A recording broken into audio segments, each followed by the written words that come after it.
with Mike Johnston from the Portland Winterhawks.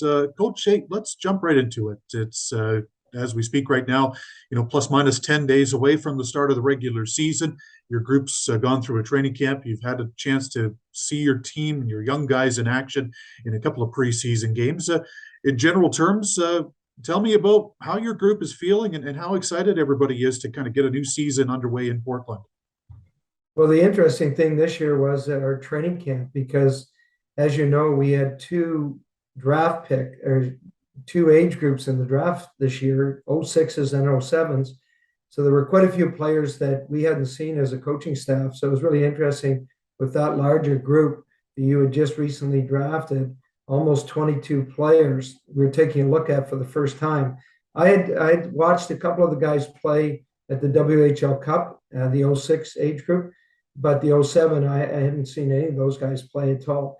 So it was a great training camp. We really enjoyed it. We played for the Neely Cup here in Portland. So we divide into 4 teams with all our players, the young guys and the older guys, and we play for the Neely Cup Championship on Sunday. It's always exciting and it's competitive, which is really, really good for the camp and the camp evaluation. And it was the first time since COVID that we had all our scouts back in town. So training camp was very interesting. And then last week, as you mentioned, we kicked into gear with the Everett tournament and played 2 games up there, one against Seattle, one against Everett. And then this week we head into Tri-City. When you look at your group as a whole, Mike, certainly, it's easy to focus on, the 20-year-old players that are no longer part of the organization, the Gauthiers, the Cléhanis, the Duros, and so on and so forth. But when you look at the group that you have to work with right now, what are some of the things that excite you the most about kind of overseeing, their growth and their development over the course of the season? Well, the guys you mentioned first, we were really excited last year when all 3 of our 20-year-olds signed contracts. So it was great for them. Cléhanis, who played since he was 15, his first time in the league, and then the other players with Gauthier, who we acquired at Christmas, and then Jaden Duro also signing NHL deals. It was a great opportunity for them. I look forward to seeing them this week as we follow the preseason tournaments online. And then for the other players that are coming back, certainly we had a good group of defense last year who were quite young. So we had 4 defensemen in our group last year. So we feel that nucleus of defense are going to be with us for a couple of years. So we're pretty excited about that group overall. And then forward-wise coming back, we have some depth. We have some scoring depth up front. That's a position where we'll add a couple players to that group. And then in goal, we have Dante Giannuzzi, who's 20 years old right now. And we drafted Jan Spunar from the Czech Republic. And Jan had a really good summer, played with the 4 Nations tournament in Finland recently with the Czech Republic, leading up to the World Junior at Christmas. So we feel pretty good about our group. We had a hard-fought series with Seattle. It went 7 games last year. And I think our U.S. division will once again be pretty strong. I want to ask you about a couple of those 04 defensemen, one of whom was drafted in Marek Alsher, and another one who is, the late birthday and part of a very deep WHL class for the 2023 NHL draft, that being Luca Cagnoni. And for those who are unfamiliar with what those 2 defensemen in particular have to offer, maybe share, if you would, just some of the things that they do well and that make them tick. Well, they're both very different players. Marek Alsher is a big guy who's probably a prototypical 4 or 5 defenseman at the NHL level. Really good defensively, makes a great first pass, starting to add some offense to his game, but skates really well for a big guy.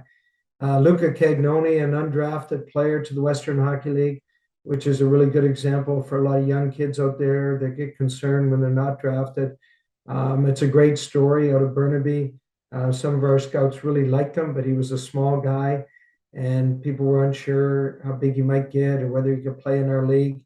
And we took a chance on him and he's turned out to be really good. He's a dynamic skating defenseman, very smart, great hockey sense.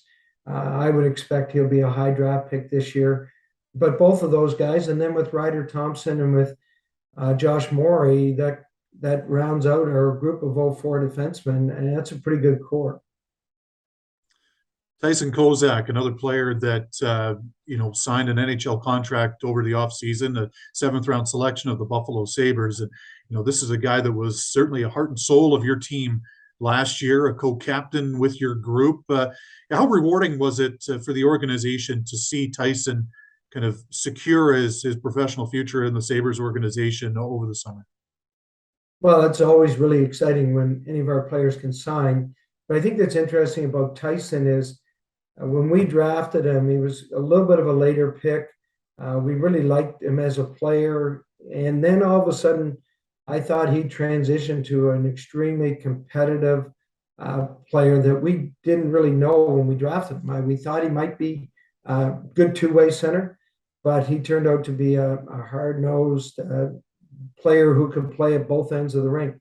We ask our centers to be 200-foot players, good at defensively, good in the offensive zone. And you look at Glass, Johansson.